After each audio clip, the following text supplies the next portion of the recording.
War fast besser mit, oder? Ja, mach ruhig mit. Ich gehe mal da links so.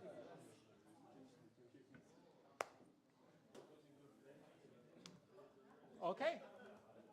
Then, welcome to this edition of the Lakeside Talks, and I'm really happy to welcome you all.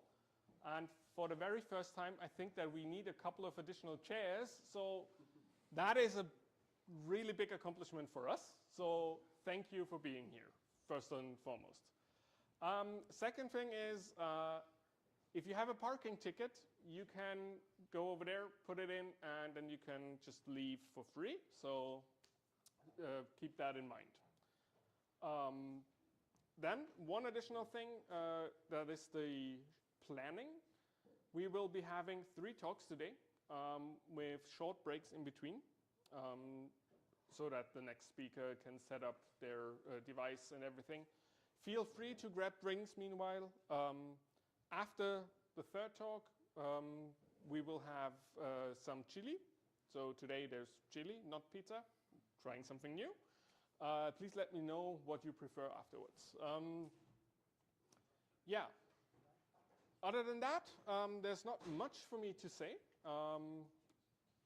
But I'm welcoming our first speaker, Matthias Kostwein. He's a dear friend of mine who was willing to jump at the, well, I'm just saying opportunity to present here.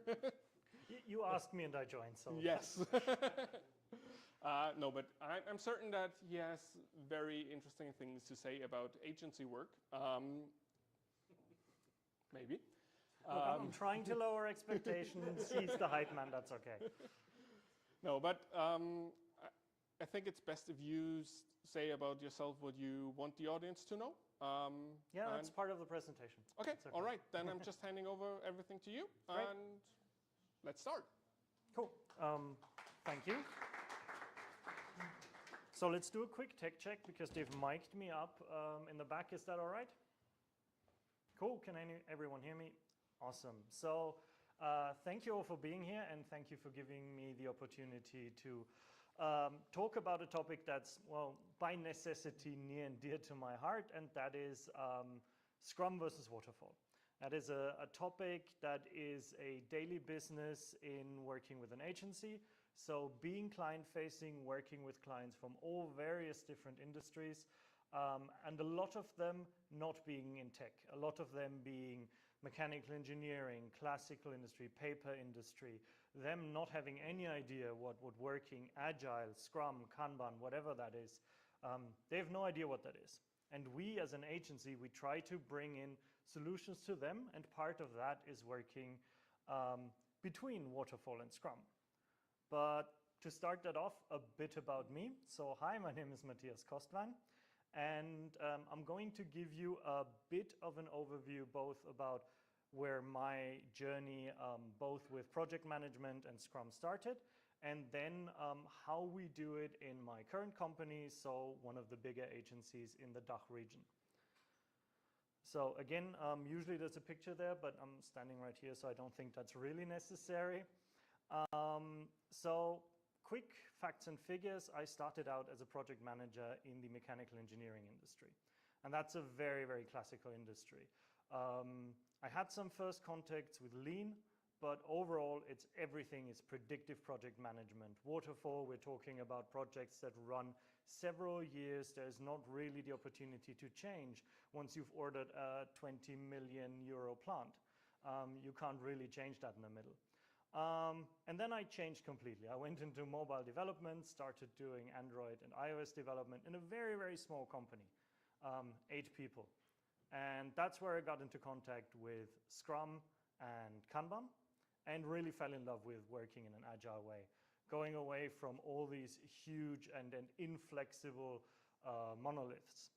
And then a couple of years ago, IBM iX came calling, the company I currently work at.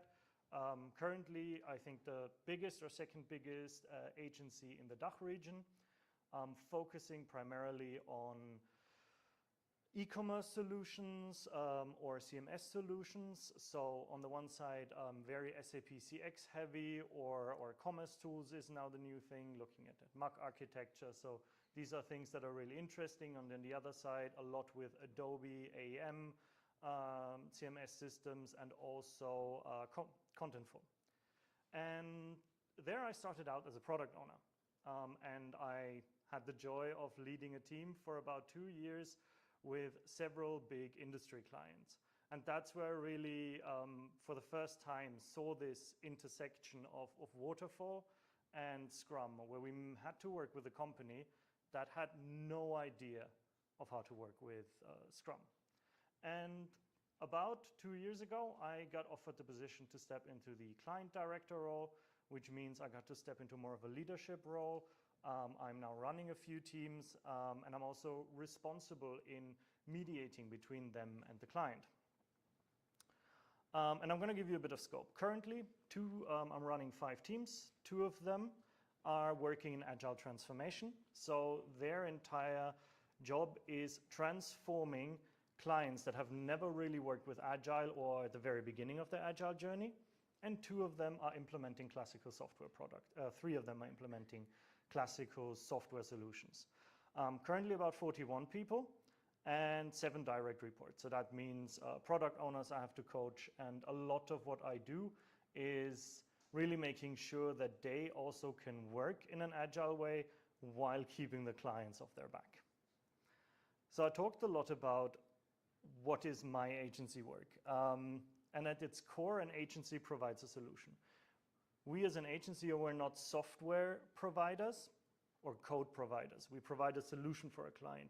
No matter how good our people are, what kind of amazing code they produce, our clients don't really care how good it is. They care that we provide them a solution they can use. So that shifts the entire conversation from being in a product setting where you want to make the coolest product available, where you want to make a product that you're really passionate about, from going into making a product that your customer wants. And you, as someone in agency, you will never understand your customer or your customer's customer as well as they do. Because they will always have a different connection to their customers, to those people that they work with on a day-to-day basis. But what you bring is an expertise in agile working, an expertise in software development, and an expertise in consulting. And I know most people hate the word, and I'm going to talk about that a bit later as well. Bringing in experience that they don't have, bringing experience from other clients in the industry. And that's really the intersection that we are working on. And over the course of that, there's a lot of conflict, especially with software teams. They really love working agile, and they really love Scrum. And I can't tell you how often I've heard over the last 4 years, but the Scrum guide says this. And every time I hear this, I have to go into a discussion. Do we actually want to do what the Scrum guide says, or do we want to do what is agile and what makes sense for our clients? And then yesterday, actually it was on Tuesday, I had a conversation with a project manager of one of my teams about the Scrum Master on her team, how she was doing with her. The team is set up now for a month. They are doing an agile transformation. And she said the following: you know, she's a Scrum Master. She's pretty rigid about how to do things in a project and doesn't have a lot of flexibility.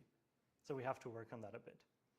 And that was really, for me, a sentence where I had to step back a moment and says, that's kind of odd, because Scrum, as all the agile frameworks, really pride themselves on being flexible and being agile, because at the heart of Scrum lies agility.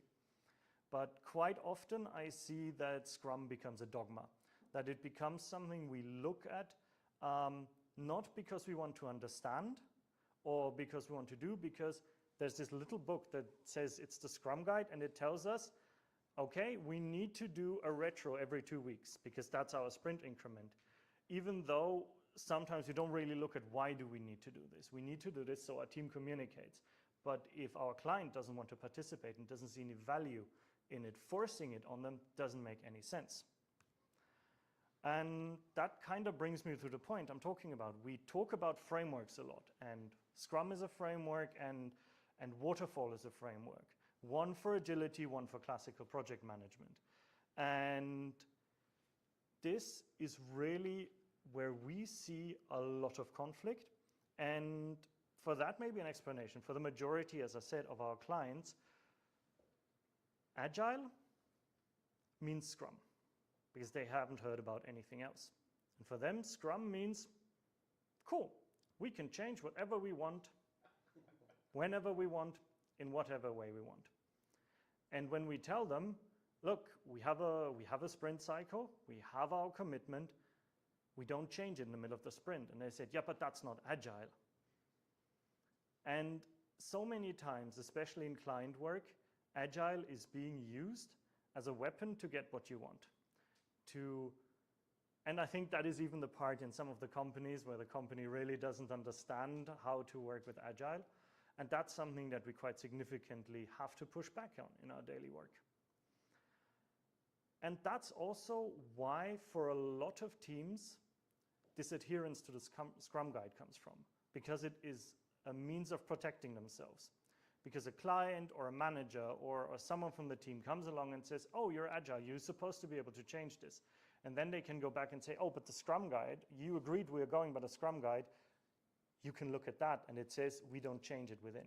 So it's a natural reaction, but it does make us inflexible. It doesn't make us agile. And then there's the second kind of clients. They're really old and traditional. They don't even care about any of this. If we tell them we want to work agile, and that's a quote that I got, oh, it's okay, so we have our Gantt chart from here to here, and you start your agile thing here, and then 4 weeks later you are done with your agile thing, and then we continue with our normal work. And that's also when I have to take a deep breath and say, that's not going to work, because that's not how software engineering works. That's not how any of this works. But what almost everyone I've talked to has reacted well to is I approach them, and we as teams approach them and say, I'm not here to sell you a framework. I'm not here to pitch you a framework. I don't want to tell you to use Scrum, Kanban, crystal clear, lean, whatever. We're going to find a solution that works with your company, your culture, your needs, and is flexible and agile at heart. Because barely anyone can argue with giving them the opportunity to change, because even in the most classical industries, and we are still working in a software development environment, have slowly accepted that change is necessary. Be it with the conflicts we saw over the last 2 years, when electricity prices rises. One of my clients spent 90% of their creation costs come from natural gas. And they said, we have to change our entire digital approach from one day to the other. And that's, of course, a great argument. But that's also a company that has understood that these changes are necessary, both in a traditional way, they need to change their traditional setups, but that it also can be combined with Agile. But all clients want the same things. I've never talked to a client that doesn't want 3 things: budget, time, and scope security. Every single one tells you, okay, so you made me this offer, cool, and until when can I have it? And that's the scope, right? And then you tell them, you can pick 2, and then they're not happy. And technically, in an agency setup, you can't really pick 2, because cost and time are invariably linked. Because the more time you take, the more it costs. So really the only thing you can move is scope, and no one is going to be happy about this. And looking at our agency, our average project lifecycle is between 6 to 10 months, looking at a team between 8 to 12 developers. And that is quite a significant amount of money for each of our clients. So the average costs for a project run between 500 to 2 million euros. And here, it's gonna be quite an intense conversation if you tell them, look, your requirements changed, this is gonna take 2 more months. We can look at the watch and then we can just start seeing the money turn up. And that is why we have started to really integrate this budget conversation, as annoying as it is, into the core of talking with our teams as well, and how we work with our teams. And we really try to find a way to combine, on the one side, classical project management and agile development, because they do not need to be enemies, even though a lot of developers or a lot of Scrum Masters and even POs on the project sometimes feel threatened by that. Once you make this a core DNA of how your team works, you begin to create acceptance, and once the teams understand that it actually helps them, because it doesn't force them to go doing overtime, it doesn't force them into doing longer time, it doesn't force them to take quality stopgaps or reduce quality in their scope to actually get their deadlines done. So what we did is we created something we call quite pretentiously the Agile Project Management Framework. And what that essentially is taking these 6 to 12 month projects and applying a more classical project management development approach by going in and really from the very beginning scoping out what does the client really want, and not just from a what does he think he wants, but what does he actually want and need. And that goes hand in hand with having business consultants, having designers in these sorts of projects to understand what we can do to solve their issues. And that's a big part of almost every project, is a continuous strategy phase where we integrate all of our learnings continuously. But that also leads to a very strict analysis phase and a very strict scoping phase. Because if we look at this project, we can maybe afford plus minus 10% deviation. If we have a really understanding client, we can go up to plus minus 15. But everything above that means that we as an agency take a loss. And that means at some point we can't pay our developers will not be happy. So this is really where we make sure that everything we go into is planned, is structured, but also is structured in a way that we can still move things out and change things around. And I mean, then we come to implementation. Implementation is what everyone loves: creating cool looking websites, creating cool looking stores, creating custom developments for their clients. This is where the passion and also where still the heart of all of our products and developers lie. And then there's the last part, and that's the really difficult part as an agency, actually running the thing. Because if you look back 5 to 10 years ago, it was okay. You made a really cool web store or you made a really cool site, you put it there and you leave. Nowadays, if you have a web store component with, example, one of my clients, 18 stores across different countries, and every single one has different processes, because the client doesn't want to unify their processes, because they say, oh, that's what we have IT for. You can do that in the background, and then our teams don't need to diversify. And that means you need a 5 to 6 person team to continuously maintain that, because every change they want to do affects 15 to 18 different stores. And that's a really difficult prospect. And that's where we come into going more into a classical product approach, where you can really work with Scrum, where you can work with Agile in a more classical way. Because it's not about creating something in a fixed timeline, it's creating and maintaining a project or a product in the long term. But at the end of the day, all of this is really nothing without the people behind it. Especially looking at hiring is a huge topic for all companies at the moment, and the war for talent is absolutely real. So you need to involve your people from the very beginning. You need to make sure that everyone understands what you're doing and has a passion for what you're doing. And that is different for a product versus an agency. So I'm going to ask a few questions now. Can anyone raise their hand who think it's important for a developer to be aware of the budget of their project, solution, or product, in your experience?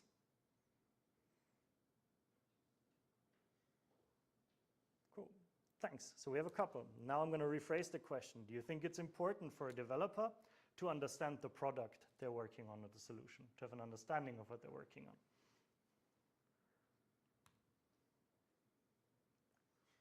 For us in an agency, it's the same.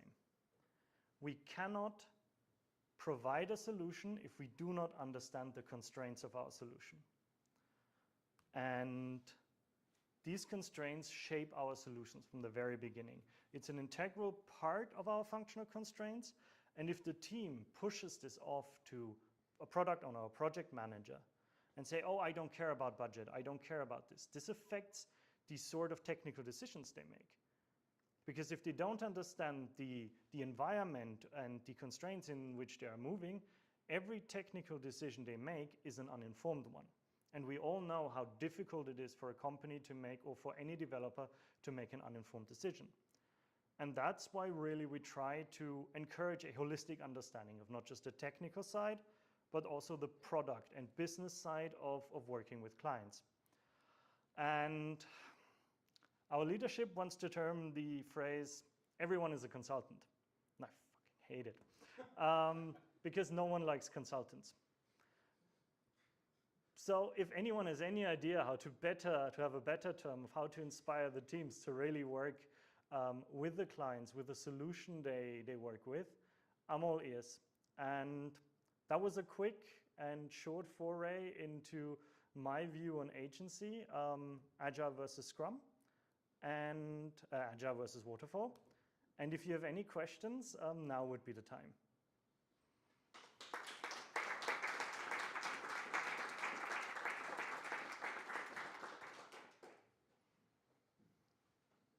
Yes? A better word for the consultant is the problem solver. I mean, for a lot of people, I think, even if I did not put my hands up with if a developer needs to be aware of the budget, I think everybody, at least, maybe it's not the budget, but the hours. Yes. He wants to keep in mind how many hours are planned, estimated, and so on. Yeah. Finally, a solution always depends on the effort you put in, but even the time available for something. Exactly. The problem solvers, I think, have the ability to find a compromise between the best solution, and maybe not the worst solution, but at least a working solution, something in between. Absolutely, and that is a challenge that we face every day in working, is we have developers who are really passionate about a product, and they say, oh, I did this. It took me 40 hours, and I look at them and says, we don't have 40 hours.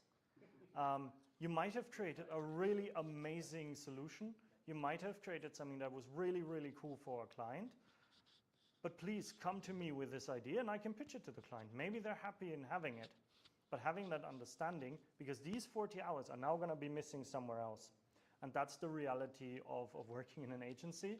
And that's why I think it takes a certain type to be happy there, just as it takes a certain type to be happy in product. You have different challenges, but also different exciting topics. You can be working with a different client every half year, or you can work for years on a very specific topic. So it's suitable for different temperaments as well. Any other questions? Cool, then thank you very much, and it was a pleasure.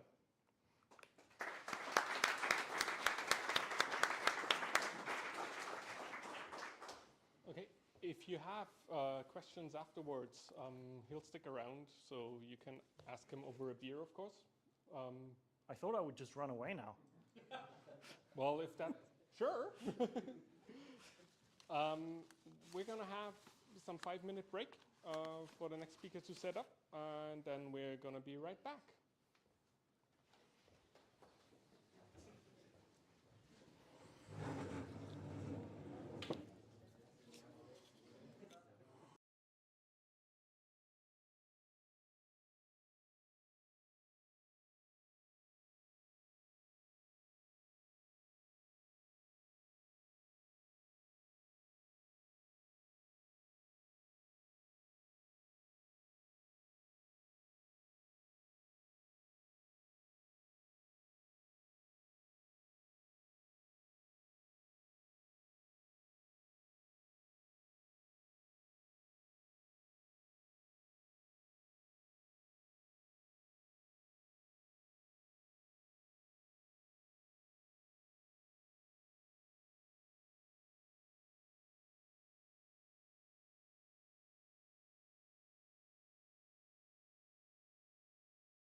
All right, then let's continue.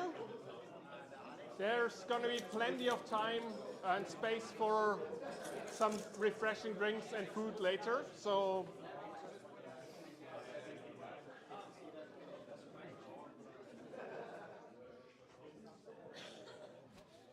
Was denn? Test, Test. Aufklopfen.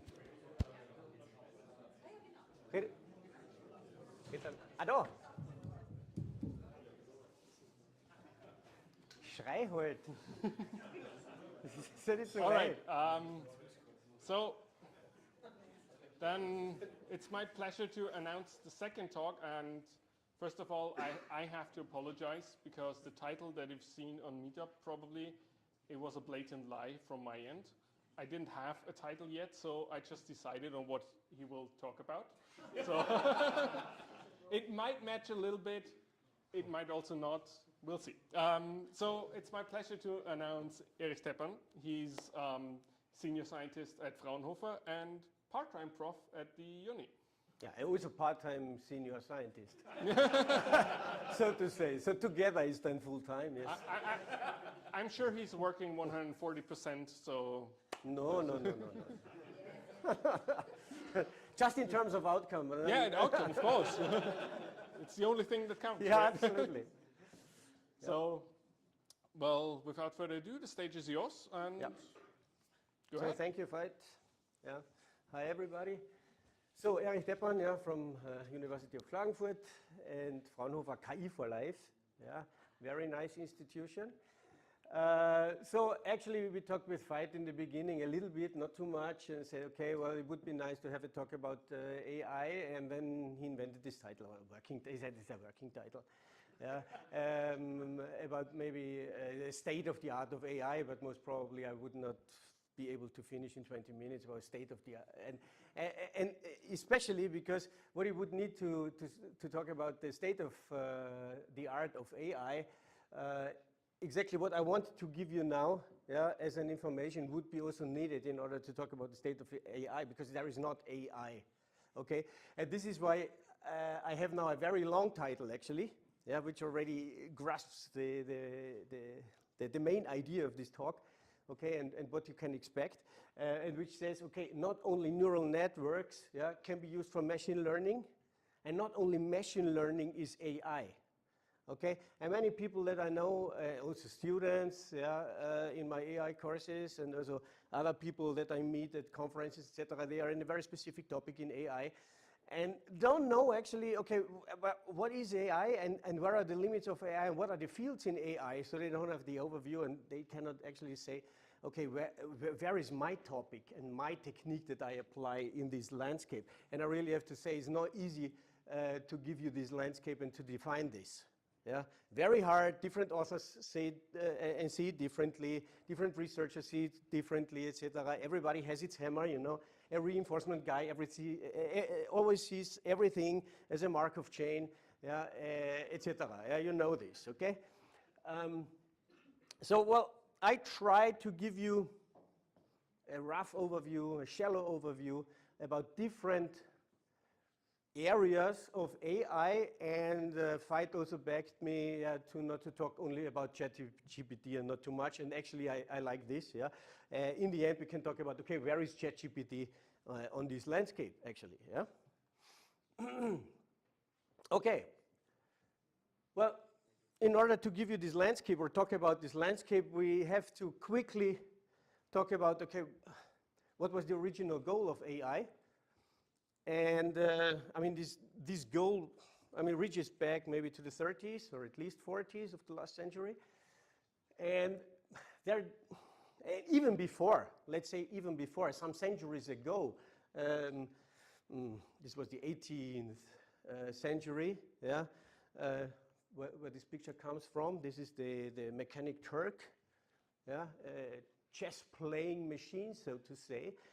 So back in the old days there and centuries ago, yeah, this idea of thinking machines was already there, okay, to build it. Well, the trick with this mechanic Turk here was that the little man was sitting inside and doing all the stuff and was responsible for giving the impression of really a thinking chess machine, okay? But the idea was already there, okay? It was not AI at this time, okay? Yeah, it was an illusion, and it was not electrified, etc. So computers only when let's say the term computation or computers starts with the electrification, even though that there were calculating machines already before. So it's all a question of definition, clearly. So the original goal clearly was, well, human-like thinking, okay? To summarize, human-like thinking. Also including consciousness, etc. So maybe running around, so the robots running around in all the sci-fi films, etc. This is a good example of this, let's say, general AI, or what was it called, strong AI or general AI, okay? And the goal was human-like thinking, but there we have two problems. Okay, human-like, why do we want that? And what is that? We don't know, okay? And the other thing is intelligence, or thinking. Thinking is even worse, okay? Is even worse. We don't know what thinking is, yeah? And even harder, okay, even harder, how would you measure thinking? Can you measure thinking? In a way, no, you cannot, okay? So more realistic, and this is after the first AI winter, this was the first phase when it was realized this is not so easy to realize and to do, because in the 30s, 40s, okay, the neural nets were invented, and also the transistors were invented from the electronic side, etc. So many people thought, okay, well, this is kind of maybe several years, and then the AI, this is a solved problem. Yeah? And after some time, okay, the community realized, okay, maybe it's harder as it seems, and the goal became a little bit more realistic to reach, yeah, which is it is called now weak AI. Okay, weak AI is a little bit negative. Let's call it problem-specific AI. Yeah, this would capture it even a little bit better. Okay. So what's the trick behind it? Well, human-like, yeah, is replaced by some form of rationality, okay? Human-like is not really definable to some extent, and sometimes it's even, it is not desirable to be human-like maybe, okay? But rationality, yeah, in many mathematical theories, etc., rationality, there is a solid mathematical theory behind it in order to define what is rationality. And you can measure then rationality. For example, for an optimization problem, you can measure the objective, how far is it away of the, let's say, global optimum, etc. Yeah? So this is measurable. And thinking, yeah, could be replaced by behavior, or the solution that is found, or the decision, yeah, and the effect, because this is also measurable. Okay, so this is actually the goal then, to have a rational behavior of some AI or some agent that tries to do intelligent decisions. Okay, of course, what rational behavior means, this is to be seen in the scope of the problem that is solved. Okay, so there is no general AI in this case then. But we have several problems, and we try to solve them, which typically would need a human-like ability, whatever this is then, okay? Higher cognitive abilities was first, you know, in the scope of AI, yeah? But then afterwards it was motion, etc., and running around. We would have never said, okay, this is intelligent because the guy is able to walk, okay? But nowadays, okay, problem-specific form of AI. Okay, now let's get to, well, let's say, I tried to come up with some landscape. It is not complete, and many researchers would disagree maybe, yeah? The title was, okay, neural networks. Not only neural networks is for machine learning, there are other stuff, yeah, there is other stuff. And not only machine learning is AI, okay? Well, the most classical branch of artificial intelligence is different. It was also called the good old-fashioned AI someday, yeah, model and solve. It is called in some communities nowadays for many decades it was known as knowledge representation and reasoning, a core topic of the old AI conferences, okay? I mean, there are, the topics there are mainly based on logic models, maybe state-based search, but some formalism where some engineer writes a model, okay, or the model is there somehow, and the main problem is, okay, how is the reasoning done on this abstraction of the world? Okay, maybe also already the old Greeks began to kind of try to formalize and automatize the thinking process in a way. Modus ponens, for example. Okay. Okay, when you take those two together, because here in the logic and reasoning you have, okay, all these logics that we have, propositional logic, predicate logic, description logics in the semantic web, yeah, so special types of predicate logic, Bayes networks for probabilistic reasoning stuff, yeah. On the other hand, in the search, there you have so many things like, okay, heuristic search, local search, large neighborhood search, genetic algorithms and other local search algorithms, also swarm intelligence. I didn't put it here on the slide.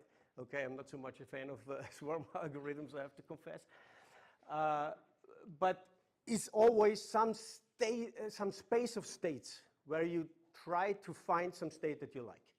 Okay, and the solution is represented by some state or a sequence of states. If you put those together, general problem solvers pop up, yeah, which nowadays are in industry highly used for optimization problems. Okay, SAT solving, constraint programming, integer, mixed integer linear programming, etc. Yeah, you have big machines from Google and IBM, etc. And is heavily applied in semiconductor industries, for example, and manufacturing in general. Okay, this we could call the good old-fashioned AI, model-based in a way. So the model is there, yeah, and the reasoning is actually the process. Yeah, there is no learning here. Okay, clearly, if you can learn at some point, you can combine this, and you use machine learning in order to come up with a model, and then you do reasoning on it. Okay, but the topic then is different. Still, the machine learning. This is the other branch here. Is machine learning. There you don't have a predefined model, maybe a family of models, yeah, or a model type, yeah.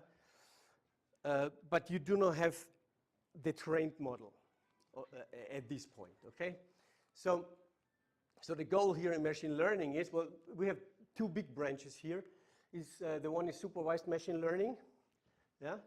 This is where ChatGPT is, for example, yeah? And all these stuff, and image recognition, face recognition, yeah, pattern matching, in a way, yeah. And supervised machine learning actually solves two problems, if you put it down.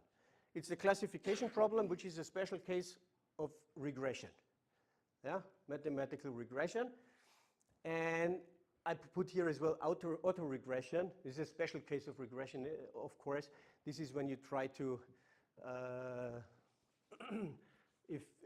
when you try to,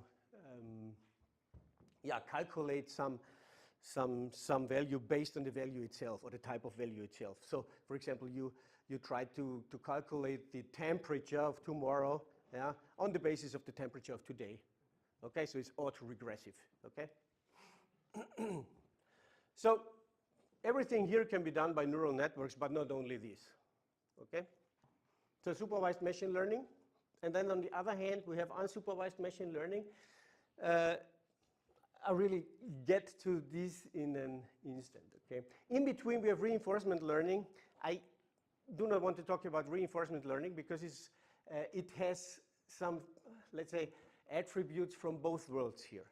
On the one hand, it's kind of state-based, yeah? And it's kind of a search, and on the other hand, it's kind of a learning procedure, okay? So to talk about reinforcement learning would take another 2 hours, most probably. So let's keep it as a special case, okay, for this talk at least. So where can you apply which technique? So the good old-fashioned AI, let's say, is mainly applied for planning, optimization, theory improving, okay? all this kind of classic mathematical stuff, maybe. Supervised machine learning, well, you learn patterns, you learn a function. It's also called often function fitting, and this is it. Yeah, and then you have the trained model. Yeah, then you have the trained model, and you apply it in image recognition, speech recognition, all this stuff. Okay. And the unsupervised machine learning is applied in order to, well, you have some data set, but you do not use the data set for training, but the data set itself is to be analyzed in unsupervised machine learning, and you try to find hidden information in it. So you make information out of data, so to say. Yeah? And there are also many different fields in unsupervised machine learning.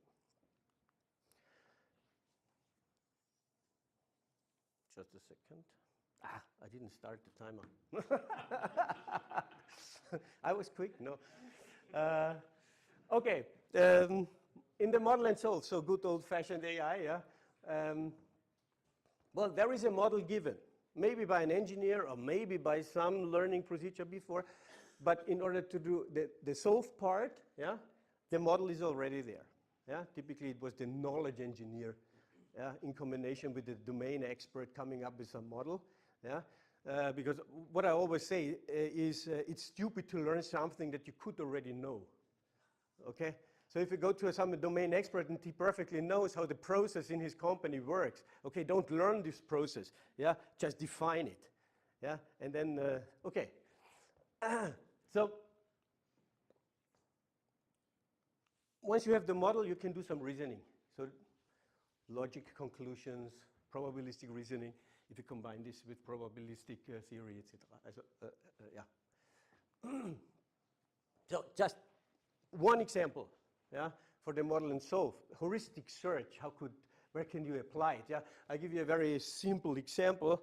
For example, imagine we have some electric perf board, a circuit board, yeah, and not the integrated circuits chips at Infineon, but let's say a little bit less high level, and there are the holes, and there you can do the, how is it called, the soldering, yeah? You do the soldering, and if you have many of those platines to be produced, many, yeah, many soldering points, and it's always the same type, yeah? You might, and you have a machine, yeah, a robot who does this soldering, okay? You might want to think about, okay, what would be the optimal route on at the soldering points, yeah, in order to save time. Okay? This is a classic example of traveling salesman problem. Traveling salesman problem is very, very known, most probably. It's MP hard, clearly, so it really would take exponential time in terms of problem size, and if you want to have exact solutions. But most of the time, we are fine off with near optimal solutions, okay? Otherwise, there would be no way for coming up with an exact solution for, I don't know, realistic problem sizes. Okay, once you have this, for example, in our example here, yeah, so if you have this robot arm, this is this guy here, yeah, at position 0, 0, and actually we have different soldering points, and well, the question is, okay, how to do this round trip here, which is the shortest one, okay? If we have those 7 points here, those 7 holes to be soldered, okay, this would already end up in 5,040 different possibilities already with 7, okay? This is nothing, actually. But if you have 7,000, clearly you cannot really come up with an exact solution, yeah? And you would need something more intelligent than just trying all possibilities. Okay, so we could apply here some sort of heuristic search, and well, the main idea here is that every position of the robot arm that he could go to, yeah, is a sort of state, yeah, and a route, so a round trip, is represented as a sequence of states, okay, and by this you can then build a search tree. Yeah? And each path then represents actually then a round trip. Yeah? This is not the end of the story, because now you still have to, because going through all the paths would be exactly these 5,040 possibilities, okay? So the trick here is now to extend and produce the paths that are more promising to lead to a good solution. Yeah? And this is done by the means of some heuristics. This is what the technical term for a gut feeling or a rule of thumb, okay? So which is the next node to be expanded to a path, okay? So you need some gut feeling, and so an implementation of some sort of gut feeling, this is it. Yeah, and then you could apply various different search strategies in combination, for example, greedy best first search, yeah, and come up with some search tree, and then of course, so I give you here the example, yeah, starting from 0, 0, yeah, the heuristic in our example could be, okay, well, do not go to some random soldering point, but take the nearest one as the next one. Okay, it's very intuitive way of doing this. Yeah, so starting with 0, 0, the next point would be here exactly 1, 1. Yeah, then the next point would be 1, 2 here, etc. And then you come up, yeah, you come up with the closest points always in the sequence. Yeah, and this would be the first round trip that is generated, yeah, by this heuristic in combination with greedy best first search. Okay, so this would be the tree. You don't have to expand the whole tree. Yeah, it's just always one path here in the memory. Okay, it's not so memory intensive in this case. Yeah, in this case, this is not optimal at this point. So what you could do is actually two things. Yeah, you search further and say, okay, well, this is the solution, but it's maybe not the best. Search further, and already the second expansion going here. Sorry. Oop. Sorry. Yep. Sure. Yeah, all right, the techniques guy. So already the second path here would be then the global optimum. You can calculate this at home if you're interested. Yeah. Another technique would be, okay, now we have some starting solution. If we have a starting solution, we can operate on the solution and tweak and tune the solution on its own. This is called local search, or if the changes are bigger, it's called large neighborhood search. So in this case, having this route here and changing here those points here, yeah, this would lead to this solution here, which is then in the end effect then the global optimum. Okay, I stop now with the good old-fashioned AI. How much time is left? 5 minutes. 6 minutes. Fight said 6 minutes. Okay. Yeah. Just again. Okay. Let's go to the other branch, which is machine learning. And there we said, okay, we have two big branches, which is supervised machine learning and unsupervised machine learning. In the supervised machine learning branch, well, everything is about learning a function. Yeah, understanding a pattern, and this is learning a function. You get some input, and you try to predict the output. Yeah, and how to come up with the correct function to do that? Well, you have a training set. You have a training data set, and the training data set is in the end always something like this. Okay, you have the different training examples in the rows. You have different features that are of importance, hopefully, and relevant to this classification task or regression task. Yeah, and in the end, in the column, maybe there is a column, yeah, there is the correct answer. And this is what makes supervised machine learning to supervised. You have a supervisor. This is the last column here. This is the correct answer, okay? So you have this untuned model, and then you tweak and tune the model until the inputs, yeah, match the outputs in the end. Because the hope behind this is when then a new case comes that we do not know the correct answer, okay, then hopefully the answer is then correct because we tuned the system on the training data set. Okay? If the correct answer in the last column is a discrete value, we call it the classification task. Yeah, it could be yes or no. Yeah, like in face recognition, it is the owner of the phone or it is not the owner of the phone. Okay, binary classification. Yeah? If the correct answer here is a non-discrete value, yeah, we call it regression. Okay? So for example, if you predict the height of a human, yeah, based on his weight, for example, okay, it's not discrete. Yeah? This is classic regression, so to say. Yeah? This is done also by neural networks. In the end, it's a very complicated regression function. some example. Yeah. Sorry for the German here. I didn't want to translate, and I had this already ready. Yeah. So I reused it. Okay. Ja means yes for those. Nein is no. Okay. Email is still email, so you get that. Yeah. And the rest is just different words, different vocabularies, which could occur. Yeah, in some email, okay, and typically it's a little bit more complicated, and you say, okay, how often blackjack does occur once, or even often, more often, or Gewinn, or Bargeld, or cash, etc. Because there are indicating words, yeah, for predicting if an email is spam or not, okay. But in the end, then you have a record of some emails where you already know, well, this was spam and this was not spam. That's it, yeah. So this is exactly some training data set that you could use now, yeah, in order to learn, okay, which of those values indicate if an email is to be classified as spam or not. Yeah? You could use a neural network, or you could use a very easy method as well. It solves the same question. It's k-nearest neighbors. Yeah?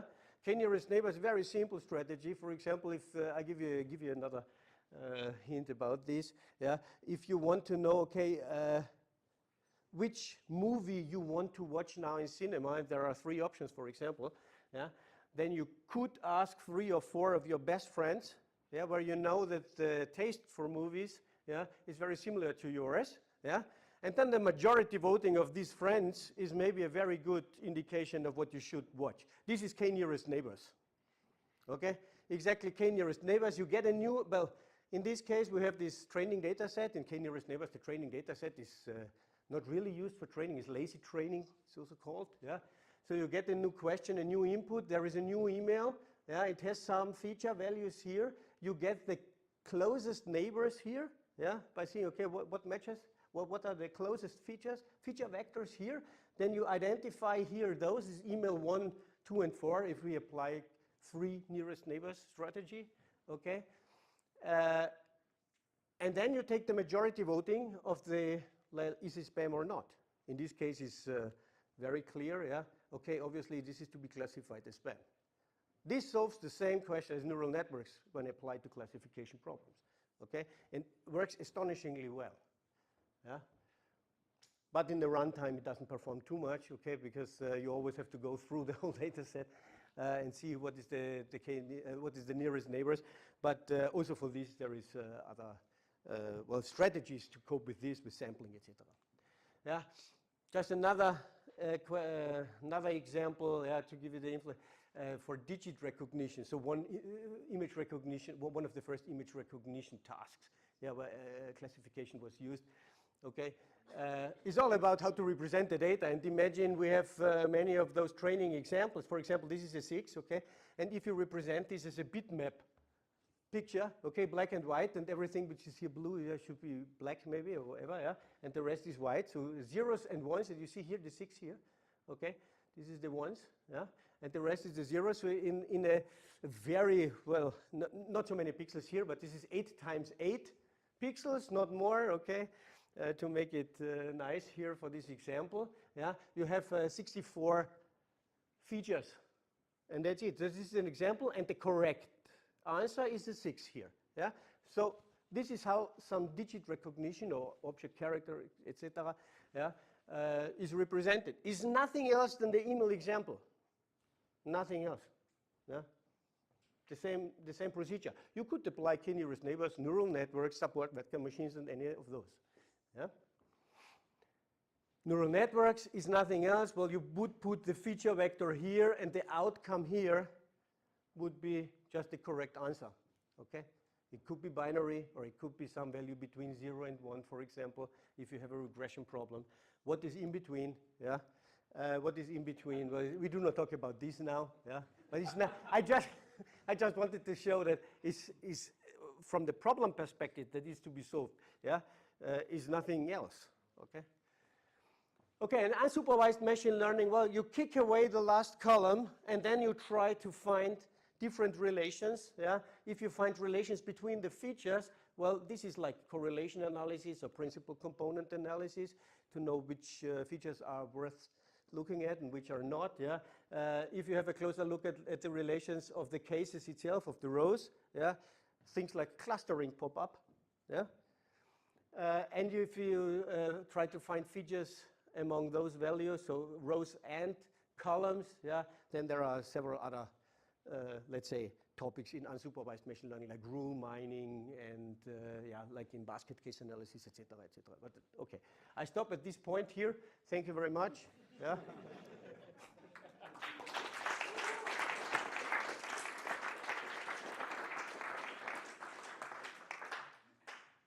Questions?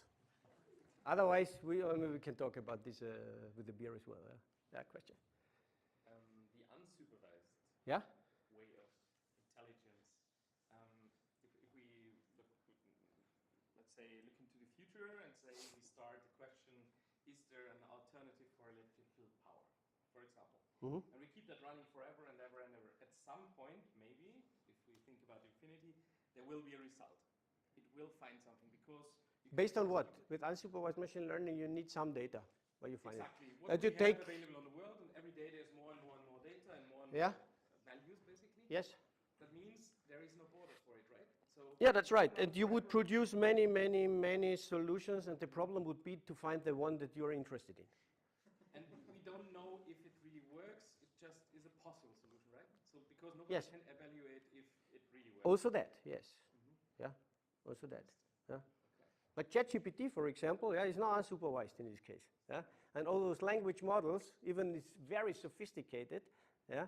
And sometimes the ground truth and the last column, so to say, is not given explicitly maybe. Yeah? But for Google Translate, for example, the trick is that you learn not just one language models, but two in both ways. So you produce your ground truth, yeah, by translation itself. So the input is also the output, yeah, that you expect by translating it twice. Okay, so this is one of the tricks that could be applied. But in the end, it's supervised machine learning, but yeah, in a very, very complicated architecture, so to say. Yeah, and different architectures are there for different problems. Then image recognition, there you have all those convolutional layers inside, and best practice architectures that you reuse, and then you try to cross-learn. Yeah. And you do not do it from scratch, because otherwise, yeah, it's not possible to get it trained in the end. Yeah? And for the language models, to get to ChatGPT at least a little bit, yeah, you have a totally different architecture. Okay, transformer architecture. It was also already known before ChatGPT, of course. They tweaked and tuned stuff and kicked away that was not highly parallelizable. Yeah, so they solved this problem mainly, yeah, to make it highly parallelizable. Yeah? It's all about attention is the title of the paper, I guess. Yeah, Giacomo? It's all about attention, yes. Attention is all you need. Yeah, attention is all you need. Yeah, exactly. Yeah, okay. All so right. thank you. Then I think you will also stick around for free food? Clearly. For the beer, for the beer.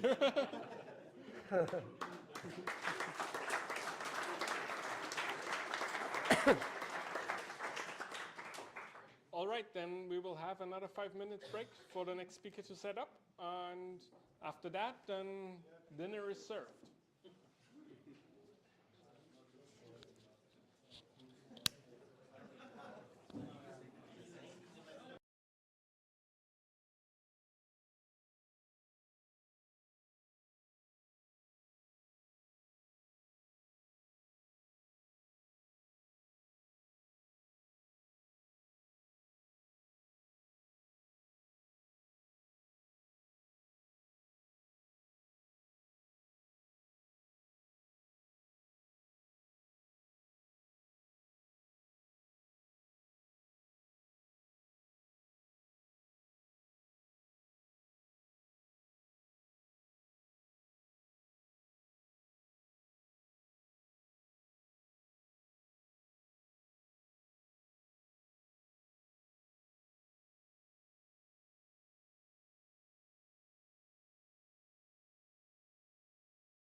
talk for tonight.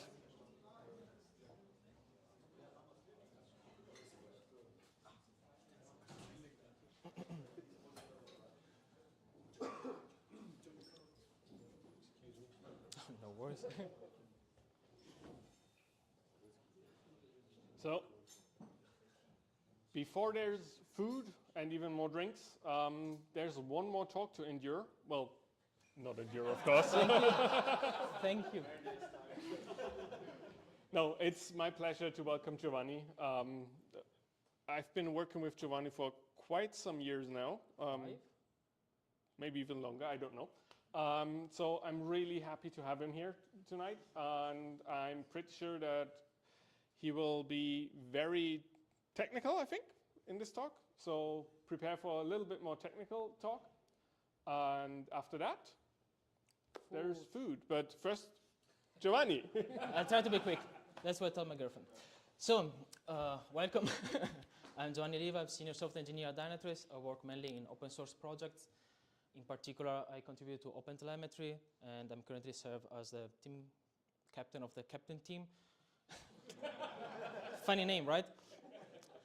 And I have to apologize. As Veit said, I prepared the talk thinking everyone is a developer here, but Giacomo, why are you here? No. No, but I think everyone at least can understand memes. So I think that release through deployment is for boomer. Changed my mind. And what do I mean with that? So I think everyone sees already this graph once in their life, or for the one that making time, Giacomo, looking at you to be always late. Before Matthias show already this type of graph, but instead of being a circle, now it's an infinite. This is the standard CI/CD release pipeline, let's say. And you can see that you start from planning, where you think about your requirement, you start to design, you split it into stories, then you can start the coding part, where your engineers start to produce code, which is then built, eventually tested, and then there is this release and deploy. Then your software is ready to be operated, so it reaches production. Someone is handling there and monitors that everything works fine. And we monitor the software because we want to take some input in order to make better decisions when we do the next iteration of the planning, so we can create new code to test, build, and so on and so forth. But let's focus on release and deploy to understand the difference between them. Deploy is the art of rolling out artifacts to your production environment, which means that I take some software and make sure that it will reach eventually my customers. Release instead is changing the user experience in a meaningful way. And this can be anything based on your company. It can be from having new features or solving a bug fix or having better performance in your application, saving some running cost money for yourself. It's something that can be anything that changes the user behavior. And so now to give you a bit of introduction.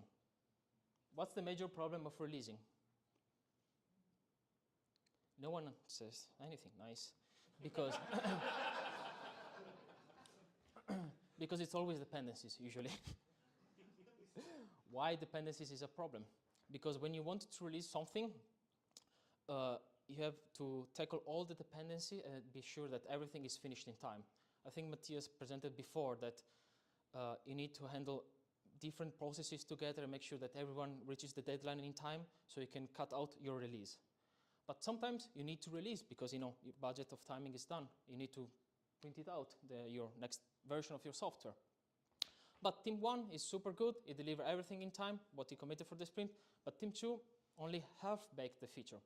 And now what you do? How can you solve this dependency between the code? There are several techniques like trunk-based development that you can solve these things, but at the end of the day, there are always some external dependencies, such as I want to deploy my new version because it has a very cool feature, and I want to go live at 10 in the morning of UTC, and at the same time, do a blog post after that. How can I merge these two dependencies at the same time? It's impossible for normal deployment and releases.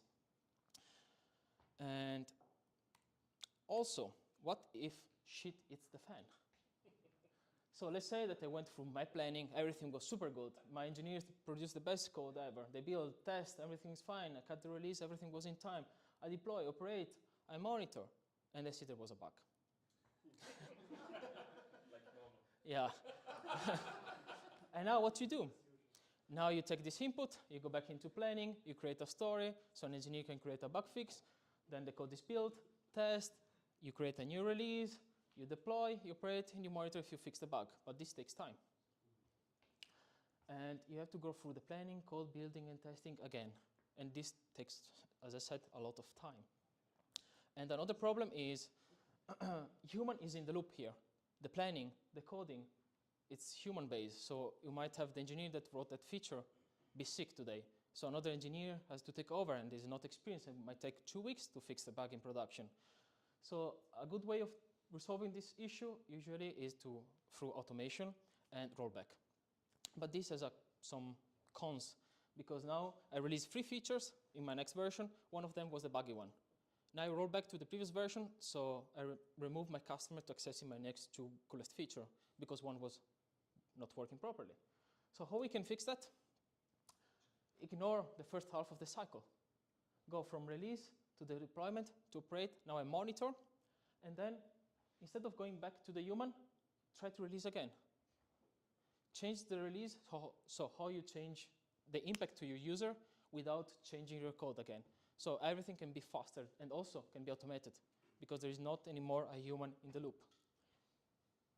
And now hopefully someone can provide an answer. How can you get this improvement? Smart guy. Perfect. So what are the benefits of feature flags? As I said before, deploy a new version. Oh, sorry, I didn't say this before, damn it. Deploy new versions preserving the old behavior. Now I can deploy a new version of my software and put the new features behind the feature flag. This way, the behavior of the next version is the same of the previous one.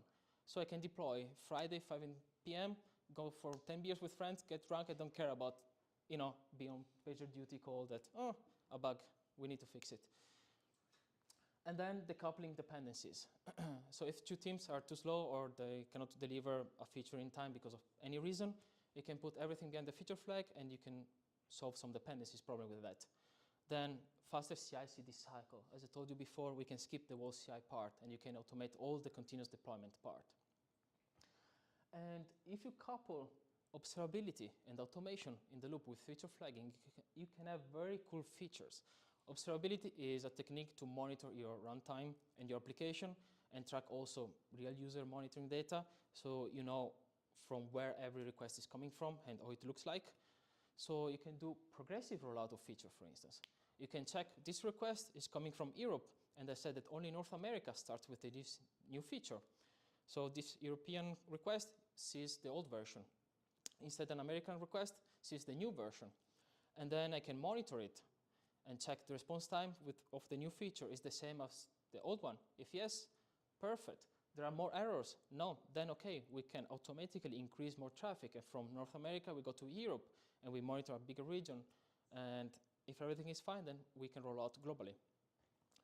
Then you can also do A/B testing.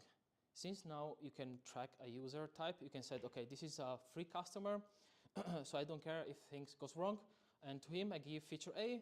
Instead of paid customer, I gave him feature B and see if they behave the same or differently since they pay or not. And I can do experiments and easily and monitor the experience of them. And the cool thing is that I can finally test in production. Many people talk about chaos engineering, but it's testing for resiliency. And you cannot test if your production environment works fine, because you can enable your feature, you test it in your environment, and only there you can see if everything works fine or not. You can mimic and mock your production environment in dev and staging, but it will never be the same, especially when it comes to performance improvements, because you never have the same exact hardware, the same setups, same amount of requests in production like you have in staging or in dev. So feature flag allows you to test especially performance things in production. And also you have this faster rollback. Instead of release or redeploy your old version, you can simply toggle down your feature that does not work, and you have a better life for everyone. But the best thing of feature flagging is that finally, as an engineer, I can tell my PM, you do the work. I don't have to trigger on and off on a PR and then go through it and do. I can tell him, just go to the UI and trigger everything and check how it goes. But everything that I said is too good to be true. What's the catch? Where is the hidden complexity? And feature flag is one of those problems that's easy on one side, harder on the other. Doing feature flag evaluation is nothing else than asking Oracle, to speak machine learning topics, I guess, what's the value of a specific ID? And then do an if check on top of this value. But this is the easiest part. All the hidden complexity is managing your feature flag configuration, because now you need to have a managing interface, that you have a fancy UI that you can click through and configure rules. You need to have permission, because not everyone can change the feature flag of everything. Audit trails, which means you need to track who is changing which feature at what time.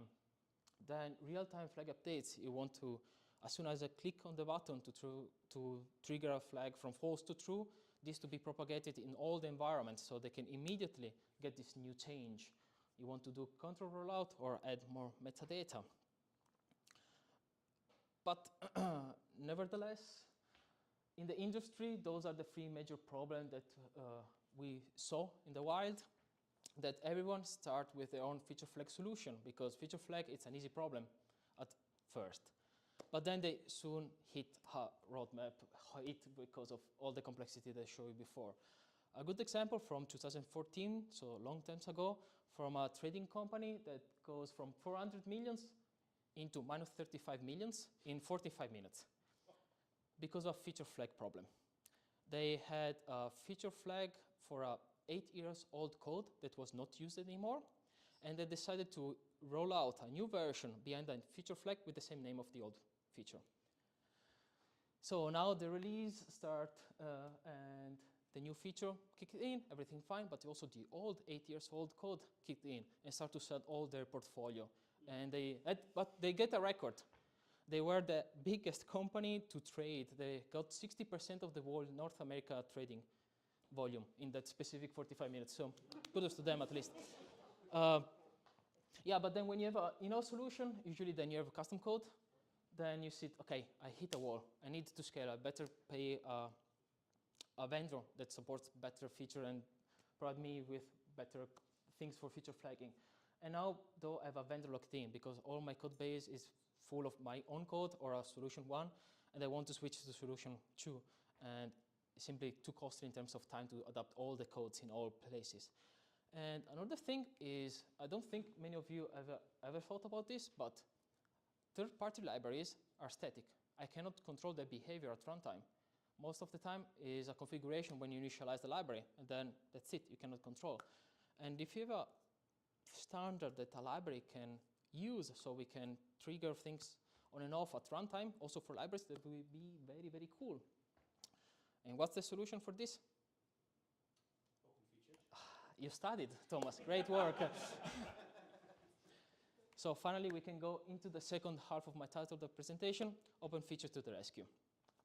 This is a CNCF project in the sandbox state, which means that is quite new. It's not widely used in the industry yet, but it's stable, it works, it's free to use, you can use it for your own code, and you can make money out of that. So give it a try. And solves a lot of these problems that there are in the industry. The first one and the second one are more or less tangled together. Moving from one solution to the other is hard. Open feature solves this through this open standard, because this standard was built with all the major provider of feature flags in the wild. So going from solution X to solution Y will be transparent for you. You just need to change your API key and the URL for where you get your feature flags. So very straightforward and very easy. You have one SDK to roll all the feature flags provider. And this way allows you also to move from in-house solution to more complex as you scale. You might start with what Open Feature provides you with, which is called FlagD, which is a basic feature flag provider, but it doesn't support all the fancy feature. But this open standard allows you to go from your small setup to a more complex solution that you might even develop by yourself, or you pay for it. And this open standard allows this really nice use case that now we have, controlling runtime libraries through feature flags. So I can change my runtime libraries on the fly without redeploying stuff. But so long for the talks. I would like to now show you a bit of a demo. Do you see my screen? Yes. So I hope you can see here. So how to use open feature. So you can see that you can set up your provider very easily. You just configure it. When you use FlagD, you have your URL basically. But if you use Harness, CloudBees, Flagsmith, that are all commercial solution, it's the same. You just provide a key to access their APIs, and that's it. Nothing big there. But how it works, it's not rocket science. Feature flagging evaluation is the easiest part. You just initialize a client, and then you can use this client here, for instance. I want to evaluate this feature flag. This will get me to the new message variable. And what's this? I ask my Oracle, okay, what's the value of new welcome message? And this should be a Boolean value. And we also pass through a default value. Why this?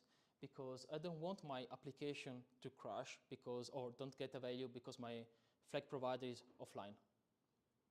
I want to provide, okay, if I cannot reach my backend, let's use the default value. Or more complex examples are here, where we want to get a string value for the X color. We still pass through a default value, but you can see that open features allow you to provide some hooks. So you can hook into the runtime of the feature flag evaluation with two specific hooks, one before and one after. The before hook is very important when you want to enhance the context of the evaluation. For instance, you have your user logged in, so you want to attach the email to the context, which is sent then to the flag evaluator provider. This way, you can take good decision about, is this a paid customer, yes or no, based on the email. If yes, then I give him maybe a better algorithm. If no, then I give it the bad one.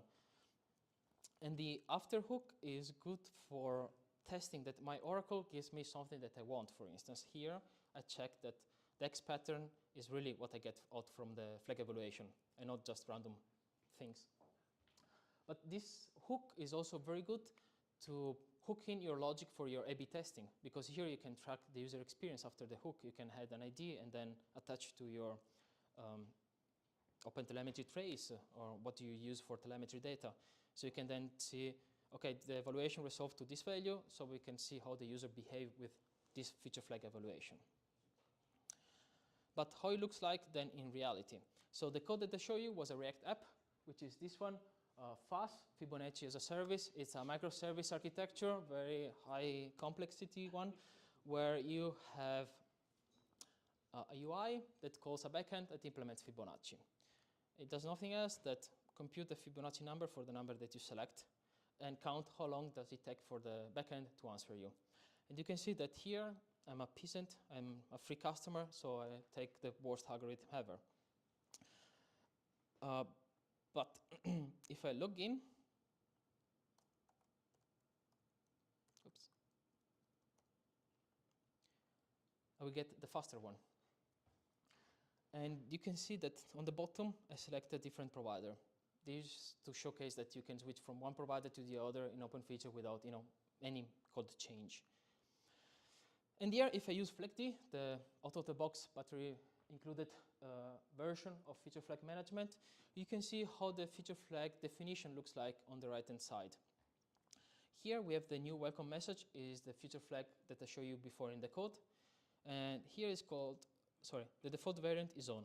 And you can see, in fact, that the title now is more cooler, fiber, math at the speed of internet. But if I change the variant, I can get feature flag real-time propagation. I change on the backend the value here from true to false, and I get the new message immediately. And to show that this is not just because I changed the UI and then things are going there, behind the scene, I have this file here, which is read by FlagD and then connected to this UI. So maybe to showcase something better, instead of changing the message, I will change the color. I had to log out, sorry. So you see here it's red. Now I write green, I save, and you see immediately things changed. You don't trust me, so I go back to maybe blue, I save, it changed immediately. So you can see there is real feature flag propagation whenever I change. But I can also change directly the value, not just which feature flag. For instance, I want more red in my blue. Weird decision, but yeah, and for before, you see that when I was logged in, the color was yellow. Because you can also have targeting rules, like it's highlighted here. So you can check that if I'm logged in and my email contains .com, very fancy one, then the background is yellow. And to showcase that it really is a targeting rule, I'm logged in now with a different one without .com, and it's red instead of yellow. And that concludes my presentation. I hope you understand that feature flags are cool, but also hard. And now I'm ready for questions if you have any. The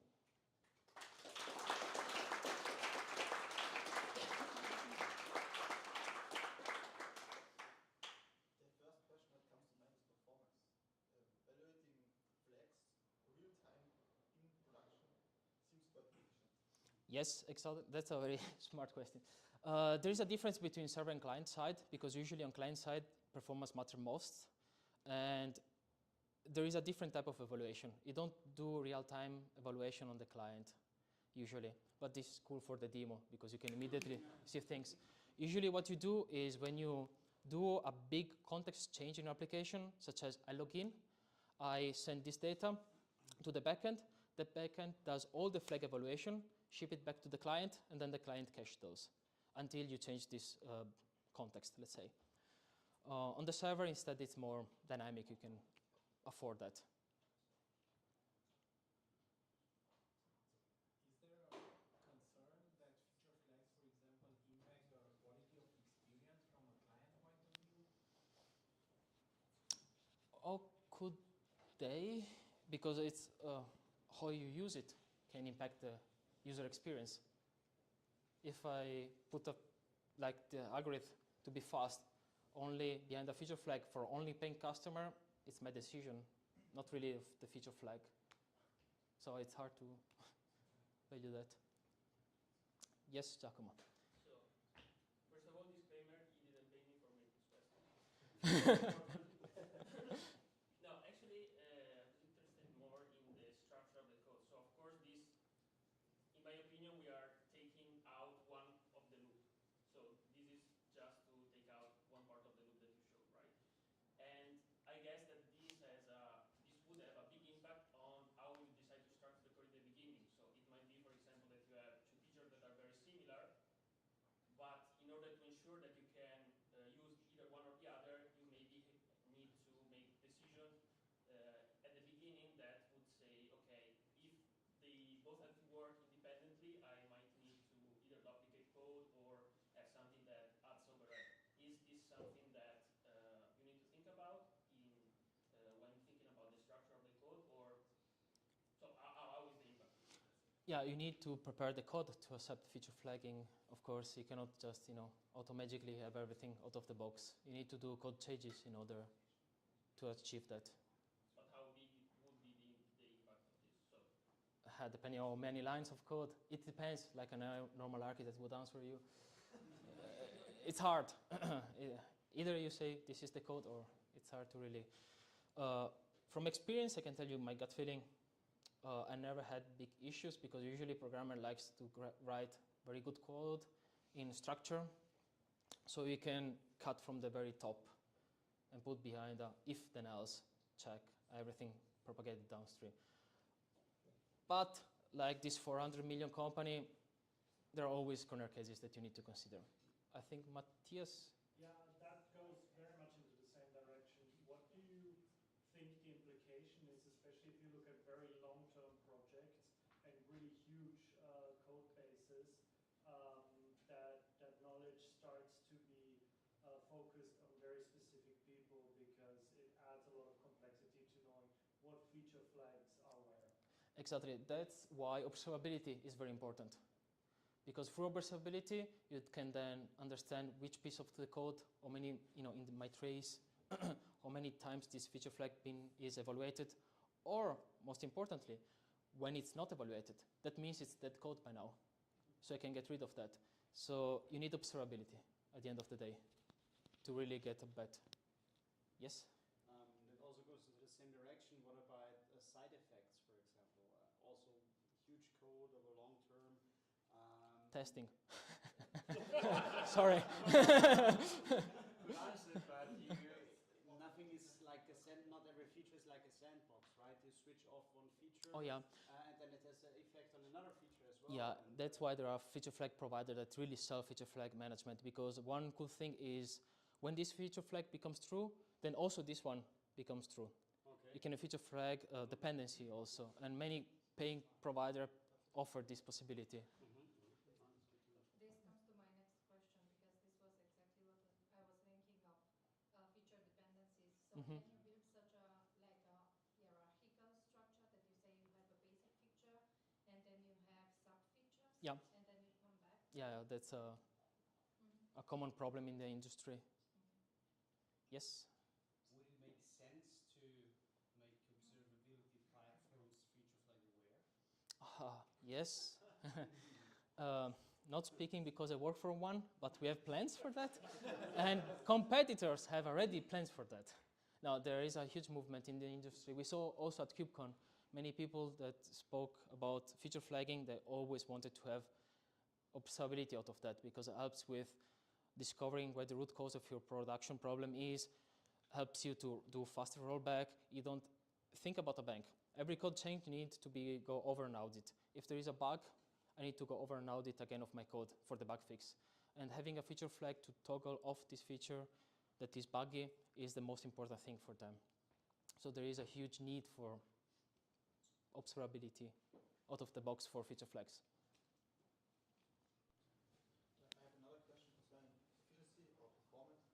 So if you are evaluating this feature flag even on the backend side, so you query an API to evaluate the feature flag, so there can always be a timeout at the API or some other problem. So when do you abort the evaluation and say, okay, I use the default? Yeah, in the code I didn't show you, but when you initialize your client, there are specific configuration parameters. And you can set it up, so it's up to you. Might be 30 seconds, but can also be 5 seconds. It's, platform dependent.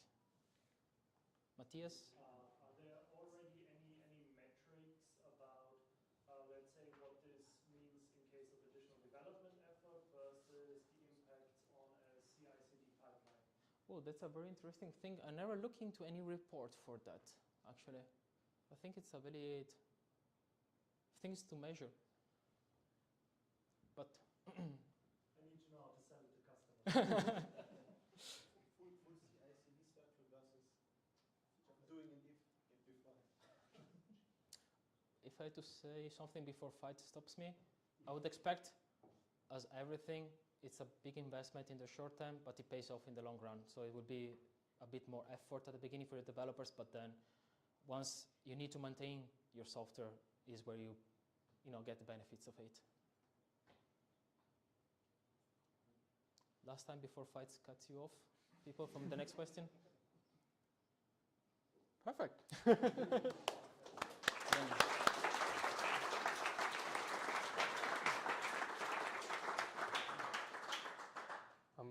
As is tradition, I would ask the speakers to come up here real quick. So, Matthias, Erich, if you would be so nice.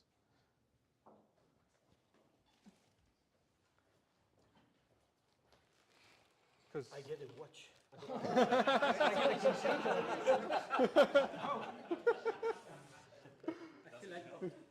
So we always have a little something for our speakers because we value your time and your input. So thank you very much for being here.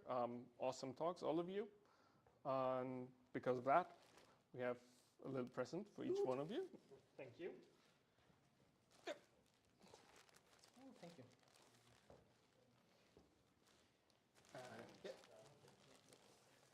Now, nice little photo op. That's how marketing works. Let's keep presents with mine. Thank All you. right. So thanks again.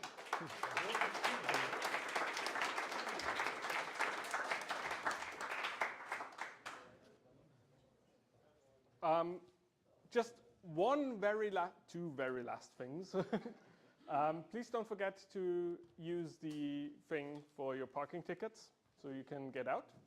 And the other thing is, we're always looking for talks. So if you have an idea or you know someone that wants to present, please contact us so that we can arrange that. We're always looking for talks. It would be great if they come out of the community.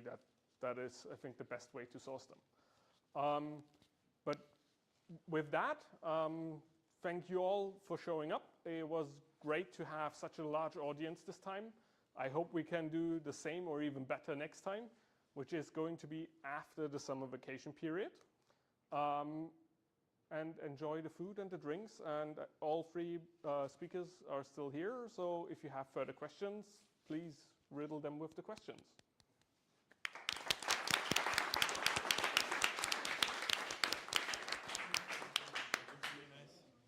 Not to riddle you with questions, but how do I implement open feature in my search and analysis? Well, it's easy. Just include everything in the React. Just copy paste your demo code.